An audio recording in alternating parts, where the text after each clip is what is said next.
Shalom saudara-saudara, kiranya damai sejahtera dari Allah Tritunggal beserta dengan kita sekalian. Firman Tuhan dalam Matius 5 ayat 6 berbunyi demikian. Berbahagialah orang yang lapar dan haus akan kebenaran karena mereka akan dipuaskan.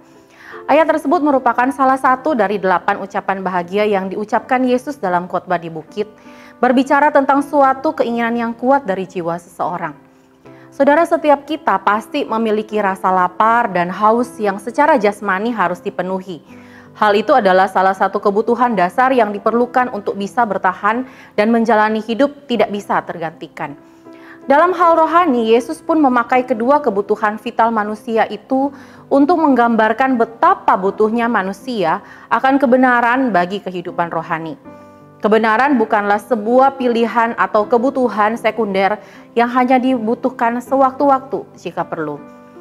Tuhan menciptakan kita pada mulanya disertai dengan kebutuhan akan kebenaran itu. Namun sejak manusia jatuh dalam dosa, kebutuhan tersebut menjadi kabur sehingga manusia salah mengisinya dengan hal-hal lain seperti harta benda, warisan, kesehatan, popularitas, kuasa, kepuasan diri sendiri, dan seterusnya. Sayangnya saudara, tidak ada satupun yang bisa memberikan kepuasan sejati yang dibutuhkan tersebut. Saudara, seperti apakah rasa lapar dan haus akan kebenaran yang Tuhan inginkan kita miliki dan penuhi dalam kehidupan rohani kita? Kisah berikut ini mungkin dapat menolong kita untuk memahaminya. Pada masa Perang Dunia Pertama, pasukan sekutu yang terdiri dari para prajurit negara Inggris, Australia, dan Selandia Baru dengan gencar saat itu sedang mengejar pasukan Turki sehingga mereka harus melewati daerah padang gurun yang sangat panas. Sewaktu pasukan tersebut bergerak ke arah utara melewati Beersheba, mereka mulai kehabisan air untuk minum. Rasa haus mulai melanda, bibir dan tenggorokan menjadi kering, kepala mereka mulai pusing, dan banyak yang mulai pingsan.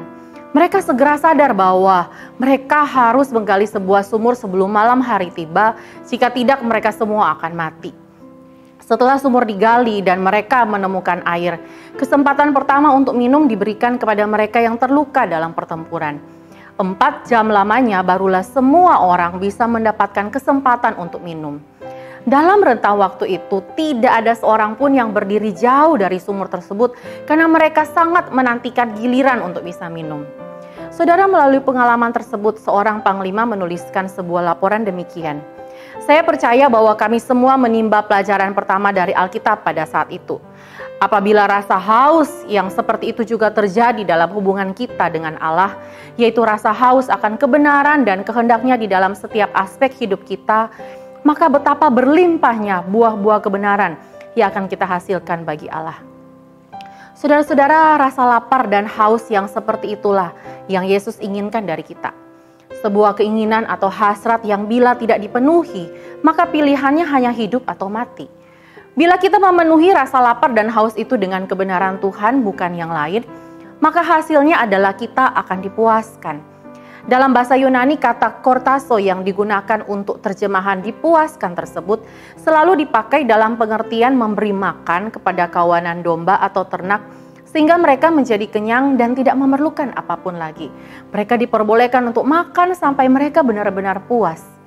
Melalui ucapan bahagia ini, Yesus menyatakan bahwa orang yang merasa lapar dan haus akan kebenaran akan dipuaskan oleh Allah sendiri, dan kepuasan yang diberikan adalah kepuasan yang sejati. Saudara-saudara, marilah menyelidiki hati kita masing-masing, bagaimanakah rasa haus dan lapar yang selama ini kita miliki terhadap Yesus, Sang kebenaran itu sendiri. Adakah kita masih memiliki kerinduan memanfaatkan waktu untuk bersekutu dengan Dia, baik dalam saat teduh pribadi setiap hari maupun saat kita beribadah pada hari Minggu? Tidak berhenti sampai di situ. Masihkah kita terus mencari dan melakukan kebenaran Tuhan dalam setiap aspek hidup sehari-hari? Sejauh mana kebenaran Allah itu menjadi tolak ukur yang paling ultimat dalam setiap keputusan yang kita ambil? Sebab saudara, bila kita melakukannya, Yesus yang adalah Allah dan tidak pernah lalai menepati janjinya pasti akan memuaskan kita, dan keberadaan kita akan menjadi berkat bagi sesama dimanapun Tuhan menempatkan kita. Kiranya Allah Roh Kudus menolong setiap kita. Amin.